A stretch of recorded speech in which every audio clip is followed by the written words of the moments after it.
ओम शांति। आज 3 फरवरी 2023 के बाबा के अनमोल मधुर महावाक्य सुनेंगे।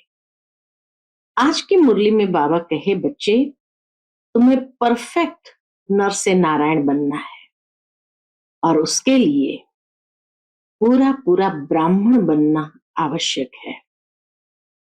फिर आज की मुरली में बाबा ने कुछ विशेषताएं बताई उन बच्चों की जिनके प्रति भगवान को भी रिगार्ड होता है। तो बाबा कहे, बाबा का भी रिगार्ड इन बच्चों पर रहता है।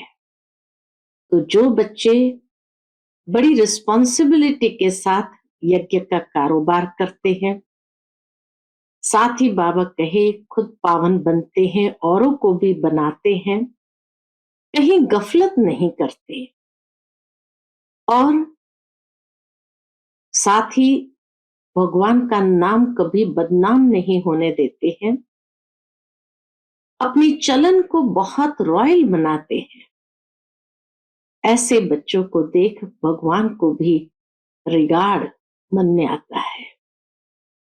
तो आज की मुरली स्वयं की चेकिंग के लिए है कि जो बाबा ने हम बच्चों को विशेष ये कार्य की जिम्मेवारी दी है, हम कितना उसको निभाते हैं।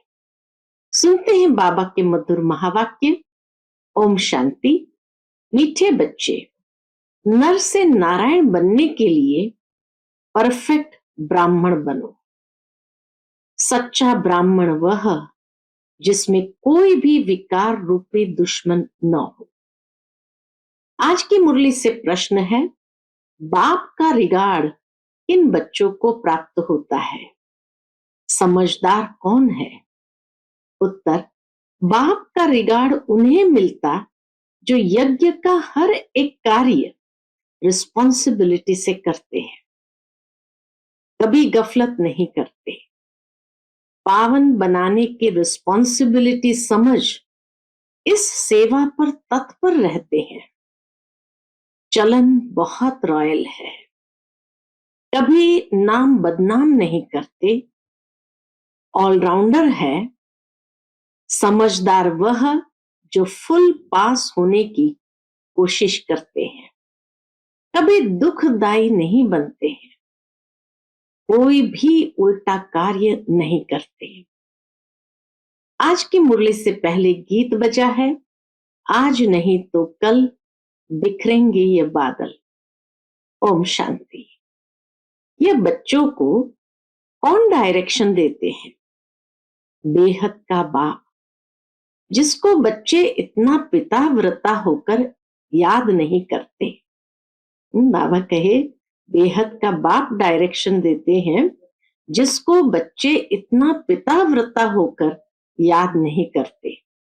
बाप कहते हैं, बच्चे अब वापस घर चलना है। बच्चे किसको कहते हैं?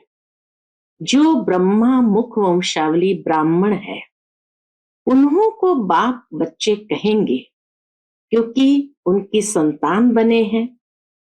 बाप बैठ समझाते हैं, नई सृष्टि रचनी है तो पुरानी सृष्टि की आत्माओं को घर चलना है।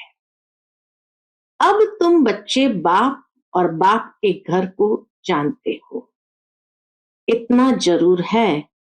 कोई तो बाप को अच्छी रीति याद करते हैं, श्रीमत पर चलते हैं, कोई देह अभिमान के कारण याद नहीं करते हैं, पावन नहीं रहते। ब्राह्मण है ही ईश्वरीय संतान, ब्रह्मा मुख वंशावली रचयिता बाप गाया जाता है ना। ब्रह्मा मुख कमल से संतान रचते हैं। तुम बच्चे जानते हो बरोबर, हम ईश्वर की संतान ब्रह्मा के मुख वंशावली ब्राह्मण बने हैं। ब्राह्मण उनको कहा जाता है जो पावन रहते हैं। सारा मदार है ही पवित्रता पर। इसको कहा जाता है अपवित्र पतित दुनिया। मनुष्य मात्र जो पतित है वह पावन का अर्थ नहीं समझते। कलयुग पतित दुनिया, सतयुग पावन दुनिया है। ये कोई भी नहीं जानते। कई तो कह देते हैं सतयुग त्रेता में भी पतित लोग हैं, सीता चुराई गई, यह हुआ। पावन दुनिया की ग्लानि करना, बाबा कहे यह हुआ पावन दुनिया की ग्लानि करना, जैसी दृष्टि वैसी सृष्टि देखने में आती है। पावन दुनिया में भी पतित है, तो क्या बाप ने पतित दुनिया रची? बाबा ने तो जैसे गीता में भी वायदा दिया, अधर्म का संपूर्ण नाश और सत धर्म की स्थापना की। अगर वहां पर भी पतित लोग हो, तो क्या बाप ने पतित दुनिया रची? बाप तो पावन दुनिया की स्थापना करते हैं। बाबा तो पावन दुनिया ही स्थापन करते हैं। गाया भी है पतित पावन आओ, आकर इस सृष्टि को, उसमें भी खास भारत को पावन बनाओ। अब ये ब्रह्मा कुमार कुमारी नाम पड़ता ही उन पर है जो पावन होकर रहते हैं। पतित को ब्राह्मण ब्राह्मणी वह बीके कह नहीं सकते, वह है ही कुक वंशावली। तुम ब्राह्मण हो ब्रह्मा मुख वंशावली, ब्रह्मा कुक वंशावली तो नहीं कहा जाता, वह है ही पतित। अब तुम ईश्वरीय संतान बने ही इसलिए हो कि पावन दुनिया के मालिक बने। ब्राह्मण ब्राह्मणी अथवा ब्रह्मा कुमार कुमारी कहलाकर यदि पतित होते हैं या विकार में जाते हैं, तो वे बीके नहीं हुए। ब्राह्मण कभी विकार में नहीं जाते, विकार में जाने वाले को शूद्र कहा जाता है। ईश्वर की औलाद बनते ही इसलिए हैं कि ईश्वर से हम राज्य भाग्य लेवे। राजाई का वर्षा लेने के लिए पुरुषार्थ करना चाहिए, लक्ष्य रखना है कि हम नर से नारायण बने। तुम बच्चे जानते हो कि नंबर 1 है काम, सेकंड नंबर है क्रोध। क्रोध आदि का भूत रह जाता है तो वह पूरे वर्षे के लायक नहीं बनते। कहा जाता है ये काम व क्रोध के भूत वश पर वश हो गया, बाप को याद न करने कारण रावण के वश हो जाते हैं। ऐसे क्रोधी व कामी नर से नारायण पद पा नहीं सकते। यहां चाहिए परफेक्ट ब्राह्मण, यहां चाहिए परफेक्ट ब्राह्मण। बाप समझाते हैं पहले नंबर का भूत आता है देह अभिमान। अगर देही अभिमानी हो, बाप को याद करते रहे तो बाप मदद भी करे। जो जितना याद करते हैं उतनी उनको मदद मिलती है। जो जितना याद करते हैं उतनी उनको मदद मिलती है। ब्राह्मण सच्चा वह जिसमें यह विकार रूपी दुश्मन न हो।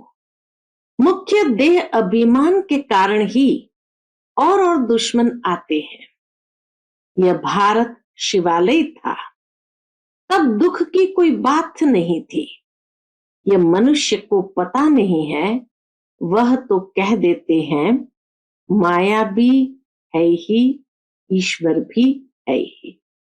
मनुष्य समझते हैं दोनों होते हैं, ईश्वर भी है ही माया भी है ही। अरे ईश्वर अपने समय पर आता, माया अपने समय पर आती। आधा कल्प है ईश्वरीय राज्य, आधा कल्प है माया का राज्य। ये समझानी शास्त्रों में नहीं है, वह है ही भक्ति मार्ग। ज्ञान का सागर एक ही बाप है जिसको पतित पावन कहा जाता है। जो बाप को याद नहीं करते हैं उनसे पतित काम जरूर होते ही रहेंगे। उनको ब्राह्मण ब्राह्मणी कह नहीं सकते, बड़ी सूक्ष्म बातें हैं। शिव बाबा यानी दादे को याद नहीं करेंगे तो वर्षा कहां से मिलेगा? फिर उनको इस पुरानी दुनिया के मित्र संबंधी आदि याद आते हैं। शिव बाबा को याद नहीं करते तो जरूर है इस पुरानी दुनिया के मित्र संबंधी आदि याद आते हैं। अच्छी रीति बाप को याद करेंगे तो बाप भी मदद देंगे। तुम कहाँ मुरली चलाने में मूंझ जाएंगे तो भी शिव बाबा प्रवेश कर आए मुरली चलाएंगे। बच्चों को पता नहीं पड़ता कि शिव बाबा आकर मदद करते हैं, समझते हैं हमने आज अच्छी मुरली चलाई। अरे आज अच्छी चलाई, कल क्यों नहीं चलाते थे? तुमको यह भी पता थोड़ी पड़ता है शिव बाबा बोलते हैं या ब्रह्मा बोलते हैं। शिव बाबा कहते बच्चे तुम मेरी ईश्वरीय औलाद हो, मेरे को याद करो, ऐसे और कोई कह न सके। मैं ही इनमें प्रवेश कर कह सकता हूं। मैं ज्ञान सागर हूं ना। तुम ज्ञानी तो आत्मा बन रहे हो, तो जो बाप से योग रखते हैं तो बाप भी आकर मदद करते हैं। देह अभिमानी याद थोड़ी करेंगे, बाप को जरूर याद करना है।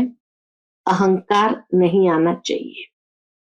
मैंने अच्छी मुरली चलाई नहीं, समझना चाहिए शिव बाबा ने आकर मुरली चलाई। घड़ी घड़ी शिव बाबा को याद करना चाहिए। बहुत बच्चे हैं जो पूरा याद नहीं करते हैं तो कर्म भोग मिटता नहीं, बीमारियां आ जाती है। कर्म भोग मिटता नहीं, बीमारियां आ जाती है, विकर्म विनाश नहीं होते हैं। बच्चों को बाप के साथ योग लगाना है। हम राजयोगी है, बाप से राजाई लेनी है। हम नर से नारायण बनेंगे। दिल में समझना है मैं इतना पढ़ता हूं जो सूर्यवंशी में जाऊं, ऐसे नहीं पहले दास दासी बन फिर राजाई पावे। बाप को याद करने से बाप की मदद मिलेगी, नहीं तो कुछ न कुछ पाप नुकसान आदि होता है। वह दुखदाई बहुत बनते हैं। लक्ष्मी नारायण तो सुखदाई है ना। समझदार बच्चे कोशिश करेंगे, इस बात की समझदार बच्चे कोशिश करेंगे फुल पास होने की। ऐसे नहीं जो मिला सो ठीक, हर बात में ऑल राउंड पुरुषार्थ करना चाहिए। ऐसे भी नहीं कि यह काम इनका है हम क्यों करें। होता है ना कईयों की मेंटालिटी कि ये काम तो इसका है हम क्यों करें। बाबा ऑल राउंड काम करते हैं ना। बच्चों की चलन ठीक नहीं रहती तो फिर नाम बदनाम कराते हैं। बाप कहते हैं मेरा बनकर और फिर उल्टा काम करते तो क्या होगा, तो पद भ्रष्ट हो जाता है। ऐसे मत समझो कि ये ब्रह्मा बाबा डायरेक्शन देते हैं। शिव बाबा याद रहना चाहिए। हर बात में बाबा कहे शिव बाबा याद रहना चाहिए। बच्चों को समझना है दुनिया को पावन बनाने का बोझा सिर पर है। हम रिस्पॉन्सिबल है। भारत को पावन बनाने की बहुत बड़ी रिस्पॉन्सिबिलिटी है। यज्ञ का हर एक कार्य रिस्पॉन्सिबिलिटी से करना है। कोई गफलत न हो तब बाबा भी रिगार्ड देंगे। नहीं तो धर्मराज ऐसी सजा खिलाते हैं जो कभी जेल में भी नहीं खाई होगी। इसलिए बाप कहते हैं विनाश होने के पहले सब विकर्म योग से भस्म करो, नहीं तो जन्म जन्मांतर के विकर्मों की सजा धर्मराजपुरी में बहुत खानी पड़ेगी। इसलिए गफलत मत करो, यह अंतिम जन्म है। फिर तो जाएंगे ही स्वर्ग में। मोचरे खाकर फिर प्रजा पद पाना, इसको पुरुषार्थ नहीं कहा जाता है। उस समय त्राही त्राही करना पड़ेगा। यह भी बाप साक्षात्कार कराएंगे कि बार बार समझाया था ब्राह्मण बनना कोई मासी का घर नहीं है। ईश्वर का बच्चा बनते हो तो फिर कोई विकार नहीं होना चाहिए। इसमें भी काम महाशत्रु है। जो काम वश हो जाते हैं उन्हें ब्राह्मण नहीं कह सकते। माया बहुत पिछाड़ेगी, परंतु कर्मेंद्रिय से कोई काम नहीं करना है। फैमिलियरिटी का हल्का नशा, बाबा कहे फैमिलियरिटी का हल्का नशा यह भी माया का नशा है। बाबा ने समझाया है इससे भी बोझा चढ़ जाएगा। तुम व्यभिचारी बन गए। ईश्वरीय औलाद में ये काम क्रोध आदि शैतान थोड़ी होते हैं। वह शैतानी आसुरी गुण है। बहुत है जो ईश्वर के बनते फिर माया के बनंती हो जाते हैं। देह अभिमान में आ जाते हैं। बाप की श्रीमत पर चलना है तब रिस्पॉन्सिबल वह रहेंगे। ब्रह्मा की मत भी गाई हुई है। इनकी मत पर चलने से भी रिस्पॉन्सिबल बाप हो जाएगा। तो क्यों ना अपने से रिस्पॉन्सिबिलिटी उतार देनी चाहिए। समझदारी तो उसी में है कि बाबा को रिस्पॉन्सिबल बना दे। तो क्यों ना अपने से रिस्पॉन्सिबिलिटी उतार देनी चाहिए। बाप दादा दोनों की मत मशहूर है।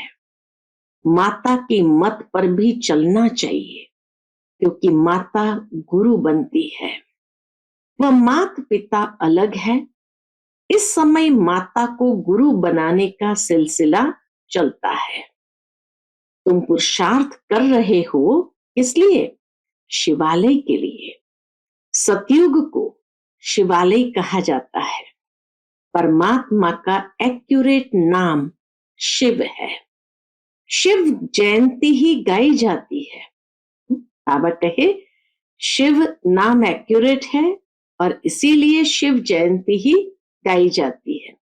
शिव को कल्याणकारी कहा जाता है। शिव को कल्याणकारी कहा जाता है। वह है बिंदी। परम पिता परमात्मा का रूप है ही स्टार। सोने अथवा चांदी का छोटा स्टार बनाकर टीका भी लगाते हैं। वास्तव में वह एक्यूरेट ठीक है। और स्टार रहता भी ब्रकुटी में है, परंतु मनुष्य को ज्ञान नहीं है। कोई फिर त्रिशूल देते हैं। त्रिनेत्री त्रिकालदर्शी की निशानी यानी दिव्य दृष्टि दिव्य बुद्धि की निशानी देते हैं। अभी तुम बच्चों को इन बातों का ज्ञान है। तुम चाहो तो स्टार लगा सकते हो। अपनी निशानी सफेद स्टार है। आत्मा का रूप भी ऐसे स्टार मिसल है। बाप सभी राज समझाते हैं, सावधानी भी देते हैं। बीके वह जिनकी प्रतिज्ञा की हुई है कि पाप का काम कभी नहीं करेंगे। ये याद रखना, इसके दिल को दुखाना नहीं है। अगर दुखाते हैं तो शिव बाबा का बच्चा नहीं ठहरा। शिव बाबा आते ही है इसलिए सुख देने। वहां यथा राजा रानी तथा प्रजा सभी एक दो को सुख देते हैं। यहाँ सब सांवरे बने हैं, काम कटारी चलाते रहते हैं। यह ही एक दो को दुख देने की दुनिया। बाबा कहे यह ही एक दो को दुख देने की दुनिया। सतयुग है एक दो को सुख देने की दुनिया। समझाना चाहिए कि हम ईश्वरीय संतान बने हैं। हम कोई पाप नहीं करते, नहीं तो पुण्य आत्माओं की दुनिया में इतना पद पा नहीं सकेंगे। हर एक के नफ्स से पता पड़ सकता है कि यह हमारे कुल का है व नहीं। हम कहते हैं भगवान वाच तो गाया हुआ है ना कि हम तुमको राजयोग सिखलाते हैं। भगवान तो एक निराकार को कहा जाता है। तो कब आकर राजयोग सिखलाएंगे? कब आकर सिखलाएंगे? जरूर, जब नई दुनिया स्थापन होगी। नई दुनिया के लिए जरूर पुरानी में आना पड़े। भगवान आज हम तुमको राजयोग सिखाते हैं। कहाँ के लिए? क्या नर्क के लिए? पावन दुनिया के लिए। भगवान वाच, मैं तुमको राजाओं का राजा बनाता। बताओ कब आया था? वह कौन था? फिर कब आएगा? जरूर सत्युग के लिए ही सिखलाएगा। बहुत सहज है, परंतु किसकी तकदीर में नहीं है तो बुद्धि में बैठ नहीं सकता। जैसे तत्ते तवे। फिर समझना चाहिए यह हमारे सूर्यवंशी चंद्रवंशी राजाई का नहीं है। बाकी प्रजा तो बहुत ही बननी है। अच्छा, मीठे मीठे सिकिलदे 5000 वर्ष बाद आकर मिले हो बाप से वर्षा लेने। ऐसे बच्चे को माता पिता बाप दादा का याद प्यार और गुड मॉर्निंग। रूहानी बाप की रूहानी बच्चों को नमस्ते। हम सब रूहानी बच्चों की रूहानी माता पिता बाप दादा को याद प्यार गुड मॉर्निंग और नमस्ते। नमस्ते। शुक्रिया बाबा, शुक्रिया। आज की मुरली से धारणा के लिए मुख्य सार है। पहली पॉइंट, किसी के दिल को कभी भी दुखाना नहीं है। प्रतिज्ञा करनी है, कभी कोई पाप का काम नहीं करेंगे, सदा सुखदाई बनेंगे। दूसरी पॉइंट, कर्मेंद्रिय से कोई भी उल्टा कर्म नहीं करना है। बाप और दादा की मत पर चल अपना बोझ उतार देना है।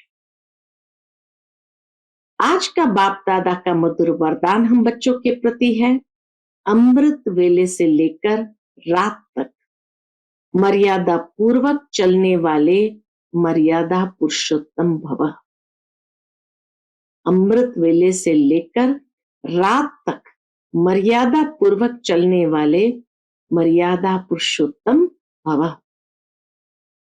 संगम युग की मर्यादाएं ही पुरुषोत्तम बनाती है।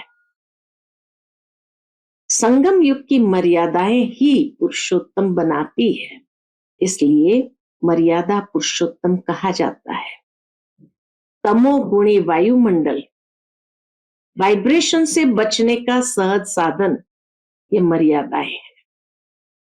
मर्यादाओं के अंदर रहने वाले मेहनत से बच जाते हैं। हर कदम के लिए श्रीमत द्वारा मर्यादा मिली हुई है। उसी प्रमाण कदम उठाने से स्वतः ही मर्यादा पुरुषोत्तम बन जाते हैं। तो अमृत वेले से रात तक मर्यादा पूर्वक जीवन हो तब कहेंगे पुरुषोत्तम, अर्थात साधारण पुरुषों से उत्तम आत्माएं। आज का स्लोगन है, जो किसी भी बात में स्वयं को मोल्ड कर लेते हैं वही सर्व की दुआओं के पात्र बनते हैं। जो किसी भी बात में स्वयं को मोल्ड कर लेते हैं वही सर्व की दुआओं के पात्र बनते हैं। अच्छा, ओम शांति।